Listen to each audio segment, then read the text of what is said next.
Nous sommes jeudi et aujourd'hui nous nous intéressons à un nouveau thème, les maladies cardiovasculaires, causes, conséquences et traitements. Nous en parlerons sur ce plateau. Les maladies cardiovasculaires tuent partout dans le monde. Au Bénin, elles sont même la deuxième cause de mortalité chez l'homme et la première chez la femme. Ces troubles affectent le cœur et les vaisseaux sanguins. Infarctus, hypertension, arythmie cardiaque ou encore thrombose veineuse. Les maladies cardiovasculaires sont multiples. Généralement, une mauvaise alimentation, un manque d'activité physique, une consommation abusive d'alcool, l'obésité, le stress, l'hypertension et le tabagisme représentent des facteurs favorisant l'apparition des maladies cardiovasculaires. Un phlébite désigne la formation d'un caillot sanguin dans une veine.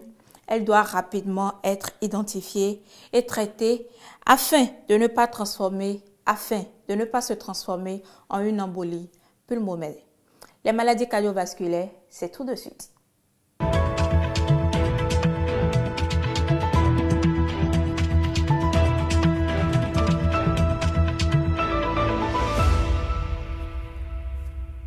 Comme il est de l'accoutumée, nous invitons toujours un médecin sur ce plateau pour mieux nous entretenir sur le thème du jour. Et sur ce plateau, je suis aujourd'hui avec le médecin cardiologue Gildas Assogba. Il est là. Bonjour docteur. Bonjour madame Innocence. Merci à vous d'avoir accepté notre invitation malgré votre agenda très chargé. Je vous remercie. Merci bien. Alors aujourd'hui, nous parlons des maladies cardiovasculaires. Comment se définissent les maladies cardiovasculaires? Merci madame Innocence. Les maladies cardiovasculaires représentent l'expression d'un dysfonctionnement du système cardiovasculaire, c'est-à-dire toute affection touchant le muscle du cœur, le tissu électrique, c'est-à-dire le tissu cardioconnecteur, les valves, c'est-à-dire les petites portes qui se trouvent entre les cavités, et puis maintenant les vaisseaux qui partent du cœur vers les cellules, dont les artères, et les maladies, les affections qui touchent aussi les veines. Donc, ces maladies peuvent se situer à n'importe quel endroit dans notre corps. D'accord. Alors, quelles sont les causes de ces maladies ou de cette maladie? Ok. Les causes des maladies cardiovasculaires sont en réalité les facteurs de risque cardiovasculaire. Les facteurs de risque cardiovasculaire, voilà. D'accord. Ces facteurs de risque cardiovasculaire sont scindés en deux gros lots. Nous avons les facteurs de risque cardiovasculaire athéromateux, qui sont d'abord, il y a d'abord les facteurs non modifiables. C'est-à-dire? C'est-à-dire l'âge du patient. Un homme de plus de 50 ans, une dame de plus de 60 ans. Ensuite, l'hérédité, c'est-à-dire dans la famille, s'il y a une notion de maladie des artères nourricières du cœur de façon précoce.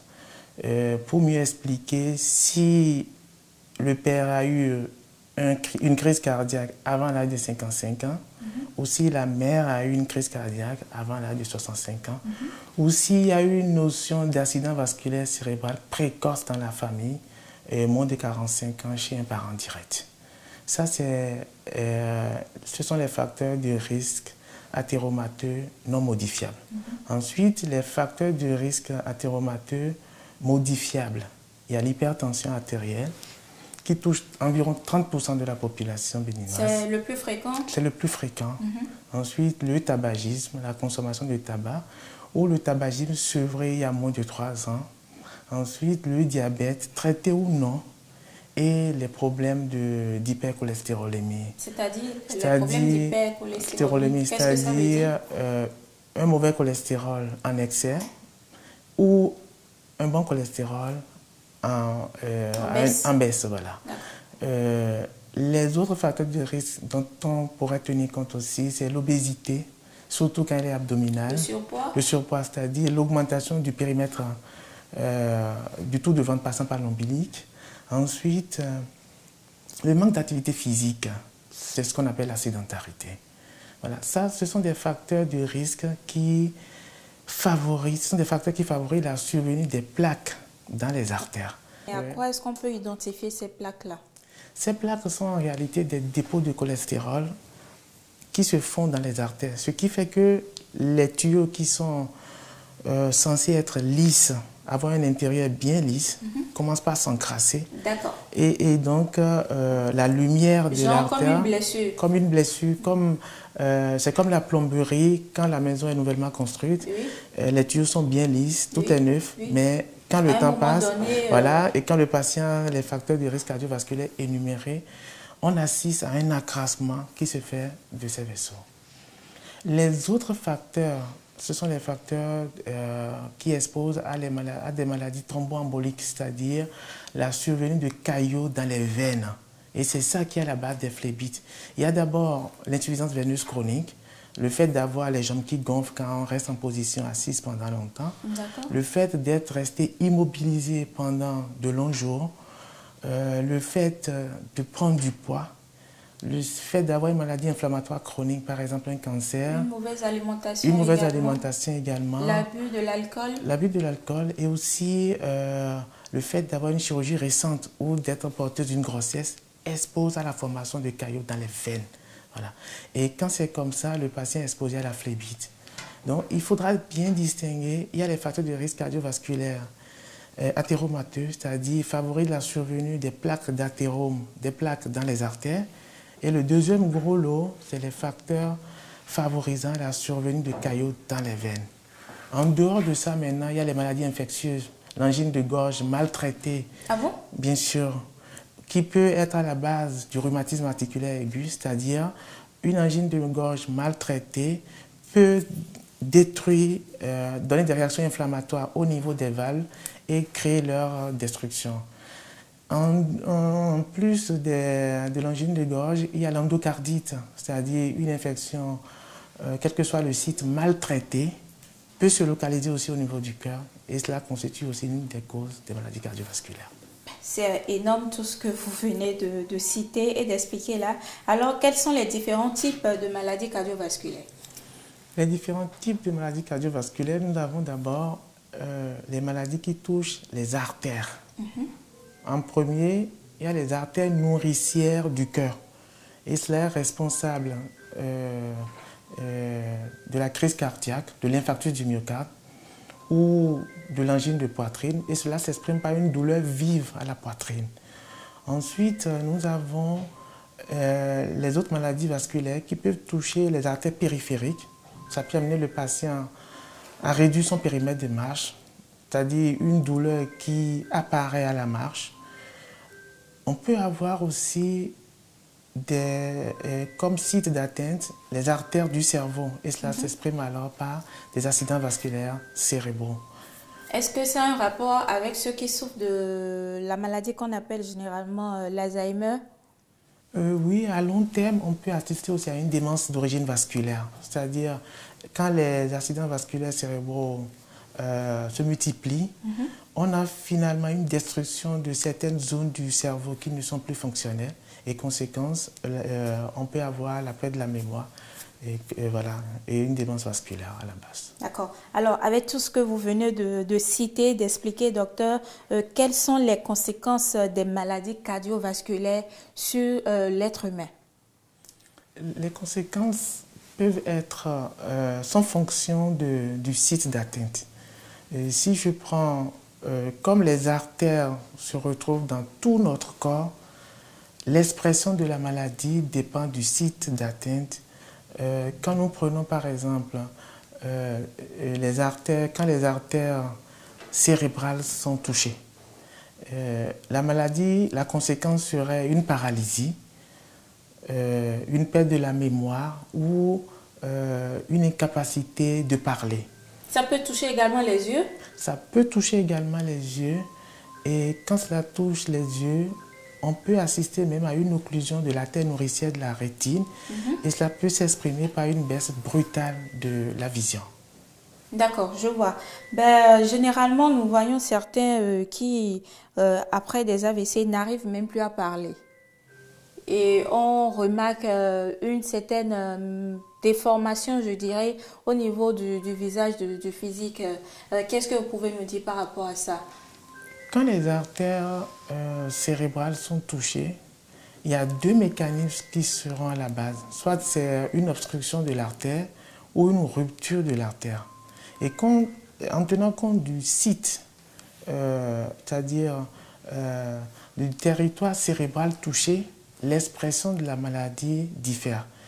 Cela peut s'exprimer chez le patient par une aphasie, une incapacité de parler, une incapacité de soulever un bras, donc c'est la paralysie. Mais voilà, c'est là où certains patients n'arrivent plus à tenir même quelque chose, même un simple stylo. D'accord, ok, allez-y. C'est l'expression neurologique de la maladie. Et là, pourquoi est-ce que vous demandez à certains de se tourner vers c'est-à-dire la kinésithérapie pour essayer de... Est-ce que ça marche vraiment? Quand ce déficit s'installe, les axes de traitement, c'est le traitement médical pour contrôler le mécanisme de survenue de l'accident vasculaire. Mais le deuxième lot, c'est la rééducation. Donc, tout en maîtrisant les mécanismes qui ont amené à cet accident, il faudrait faire cela, il faudrait ajouter à cela la kinésithérapie, dont le rôle est d'améliorer, de restaurer la motricité. Donc, c'est un traitement qui va de pair avec le traitement cardiovasculaire institué. Oui, lorsque vous proposez la kinésithérapie à celui qui a des difficultés à soulever peut-être un membre de son corps, est-ce que vous avez quand même autre alternative pour celui-là qui n'arrive plus à parler? Ou il doit rester comme cela à vie? Non, c'est-à-dire quand l'accident survient, traitement cardiovasculaire pour maîtriser le mécanisme. Le deuxième lot de traitement, c'est chercher à restaurer la motricité, c'est-à-dire améliorer le langage, améliorer la motricité. La kinésithérapie, le rôle, c'est de restaurer ses fonctions tout doucement. Donc chez certains patients, on a une évolution favorable dans un bref délai, d'autres, ça mettra plus de temps. Et il y a un dernier lot de patients où, malgré tous les efforts faits, le déficit reste tel. Voilà. Alors, au Bénin, quelles sont aujourd'hui les différentes prises en charge disponibles pour aider ces malades-là? Sur notre territoire, comme moyen de traitement, la première chose, c'est les mesures non médicamenteuses qui partent de la réduction, agir sur son mode de vie. Pour agir sur le mode de vie, ça part, il y a deux gros lots, la pratique régulière de l'activité physique et revoir son alimentation. Quand nous prenons la pratique régulière de l'activité physique, comme indicateur, il faudra faire 150 minutes d'activité physique par semaine. 150 voilà. minutes. Donc 30 minutes 5 fois par semaine. D'accord. Voilà. Une activité physique d'endurance, dont la marche rapide ou la course, tout au moins toute activité qui permet de bouger. Voilà. Ensuite, être à la limite de l'effort, donc être en mesure de placer juste 2 mots au cours de l'activité physique que d'être en train de discuter tout au long de l'activité. Donc il faut vraiment être à la limite de l'effort. L'alimentation, déjà, il faudra réduire énormément le sel dans nos repas, réduire le sucre rapide, réduire les matières grasses, surtout les matières grasses saturées qui sont contenues dans les viandes rouges, comme le bœuf, le mouton. Privilégier le poisson parce que c'est des graisses insaturées. Est-ce que c'est le poisson fait sous toutes ses formes, c'est-à-dire le poisson fumé, le poisson frit, le poisson braisé, ou bien, voilà. Je ne sais pas. Quelle que soit la forme du poisson, parce qu'on ne peut pas demander à un être humain de prendre qu'une seule forme de poisson. Le poisson, la graisse contenue dans le poisson est d'origine insaturée. Maintenant, le mode de préparation permet de varier. Si éventuellement on a fait le poisson, comme nous sommes dans une stratégie de réduction de l'apport de matières grasses, il faudra ne plus ajouter de l'huile à la sauce, par exemple. Maintenant, les légumes sont à privilégier et aussi consommer des fruits en abondance. Lorsque la femme va à la cuisine, elle a tendance à verser l'huile en même temps dans la casserole. Tout à l'heure, vous avez dit éviter l'huile, je crois bien que c'est ça. Réduire l'huile de mauvaise qualité. Combien de cuillerées d'huile il faut mettre dans une sauce? Est-ce qu'il faut mettre l'huile avant de mettre les condiments ou c'est après avoir préparé qu'on ajoute juste quelques cuillerées d'huile? Parce que apparemment le fait de chauffer l'huile avant de cuisiner serait peut-être à la base d'autres maladies. Je dis peut-être parce que je n'ai pas la confirmation. Ce qui est à encourager, c'est de faire la préparation avec de l'eau et à la fin de la cuisson, ajouter une cuillerée d'huile. Juste une cuillerée à la fin de la cuisson. À la fin de la cuisson. C'est ça. Alors, chers téléspectateurs, je crois que c'est important de suivre les conseils du cardiologue. Ça va permettre de réduire énormément de maladies et les maladies cardiovasculaires. Alors, qu'est-ce que vous avez à compléter les autres en ce qui moyens, concerne les différentes prises en charge? Les différentes prises en charge. Les autres moyens dont nous disposons, c'est les moyens médicamenteux. On a plusieurs types de médicaments pour prendre en charge. Selon l'organisme du patient, selon l'affection, selon la maladie en cause, prendre en charge l'insuffisance cardiaque, l'hypertension, les accidents vasculaires cérébraux. Comme autre moyen, nous avons les moyens interventionnels et qui permettent, lorsqu'une artère est bouchée... Ça se fait au Bénin? Pour l'instant, ça ne se pratique pas, mais il y a cette possibilité où les patients sont envoyés dans d'autres pays pour profiter de ce plateau technique. Et puis les moyens chirurgicaux, où certains de nos patients qui ont des indications chirurgicales, il y a des missions de chirurgie cardiaque qui s'organisent au CNHU et les patients en profitent aussi. Et lorsque ces patients sont opérés, est-ce qu'ils retrouvent leur vie normale après? Oui, ils retrouvent une bonne qualité de vie. Lorsque un patient a subi une intervention peut-être au niveau du cœur, on peut le faire, on peut opérer au niveau du cœur. Il lui faut combien de temps pour pouvoir se retrouver, reprendre une vie normale? Les patients qui sont opérés, il faut d'abord, après la phase hospitalière, une phase de réadaptation cardiaque qui peut durer 8 semaines. Et 8 semaines, disons 2 mois. 2 mois. D'accord. Ça leur permet de retrouver une bonne qualité de vie et ensuite ils peuvent tout doucement reprendre leurs activités de la vie quotidienne et vivre normalement comme les autres. Même le sport. Même une activité physique modérée, mais en gardant toujours un suivi cardiologique. Et l'alimentation ne change pas? L'alimentation, c'est toujours la bonne alimentation que nous prenons pour tous les patients. Pour tous les patients. Voilà, ils doivent essayer. Maintenant, comme ils ont été opérés, ils ont des médicaments à prendre quotidiennement. On met l'accent sur le respect de la dose de ces médicaments. Justement, en parlant des médicaments qu'on prescrit généralement aux patients, est-ce que ces médicaments ne pourraient pas créer d'autres problèmes? Déjà, pour chaque médicament, le médecin prescripteur a la bonne connaissance des effets secondaires. Et puis, donc, si le malade en présente un, rapidement, il procède à l'arrêt du médicament et il y a toujours une alternative thérapeutique.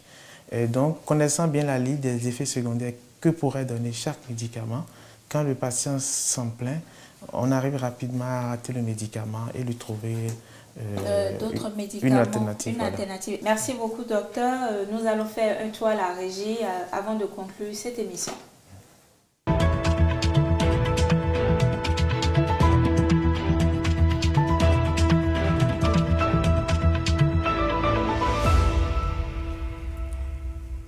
Les maladies cardiovasculaires, que retenir, causes, conséquences et traitements. Docteur, vous venez d'expliquer de long en large de quoi il est question. Vous avez parlé de ce qu'il faut faire, ce qu'il ne faut pas faire et autres. Quels conseils donnerez-vous à tous les téléspectateurs, c'est-à-dire à tous ceux qui nous suivent aujourd'hui, en guise de conclusion, bien sûr? Merci, madame.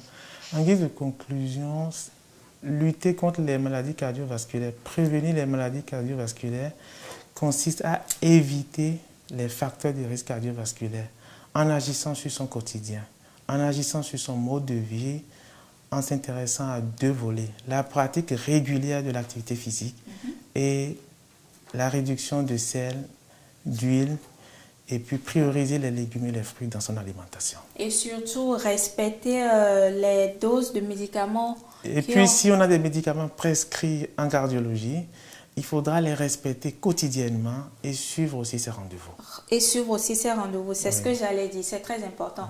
Alors, chers amis téléspectateurs, c'est la fin de cet entretien que nous vous remercions d'avoir suivi. Vous allez juste retenir que les maladies cardiovasculaires sont comptées parmi les causes les plus courantes de maladies et de décès au sein de la population active, en particulier dans les pays industriels, et elles tendent également à devenir plus fréquentes dans les pays en développement. Chers amis téléspectateurs de Focus Santé, prenez soin de vous et on se retrouve prochainement pour un autre numéro.